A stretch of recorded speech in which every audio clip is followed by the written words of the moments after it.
আমেরিকায় জন্মসূত্রে নাগরিকত্ব নিয়ে ডোনাল্ড ট্রাম্পের প্রস্তাব বড় ধাক্কা খেল আদালতে। আদালত এই নির্দেশ খারিজ করে দিয়েছে, যার ফলে জন্মসূত্রে নাগরিকত্বের অধিকার আগের মতোই বহাল থাকছে। এই সিদ্ধান্তের সঙ্গে জড়িয়ে পড়েছে বড় অর্থনৈতিক আলোচনা, আর এর প্রভাব প্রায় 7.7 ট্রিলিয়ন ডলারের অর্থনীতির সঙ্গে যুক্ত।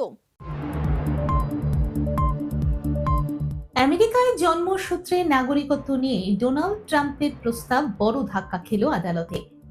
আদালত এই নির্দেশ খারিজ করে দিয়েছে, যার ফলে জন্মসূত্রে নাগরিকত্বের অধিকার আগের মতোই বহাল থাকছে। এই সিদ্ধান্তের সঙ্গে জড়িয়ে পড়েছে বড় অর্থনৈতিক আলোচনা।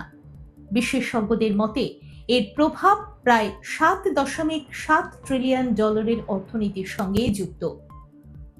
জন্মসূত্রে নাগরিকত্ব বা বার্থ রাইট সিটিজেনশিপ বলতে বোঝায় আমেরিকার মাটিতে জন্ম নিলে সেই ব্যক্তি স্বয়ংক্রিয়ভাবে নাগরিকত্ব পায়।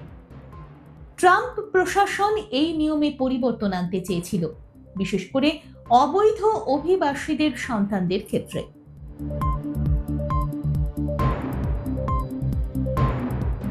কিন্তু আদালত জানিয়েছে এই অধিকার মার্কিন সংবিধানের 14তম সংশোধনী দ্বারা সুরক্ষিত, তাই একতরফাভাবে এই নিয়ম বদলানো সম্ভব নয়।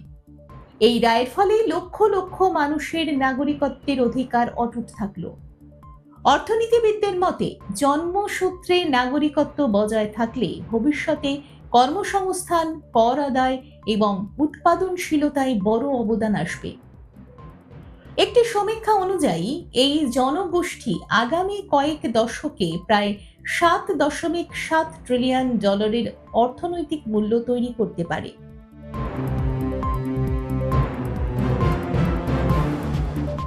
বিশেষজ্ঞরা বলছেন, অভিবাসীরা আমেরিকার অর্থনীতিতে গুরুত্বপূর্ণ ভূমিকা পালন করে।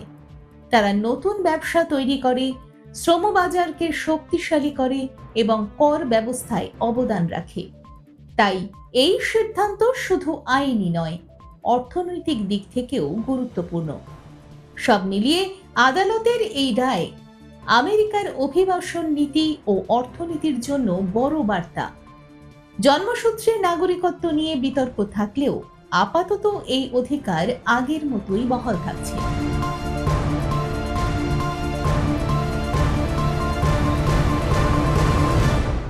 দেখুন এই সময়ের তথ্য ও চিত্র প্রতিদিন রাত 9টায় ও সকাল 8টায় শুধুমাত্র চ্যানেল 1-এ।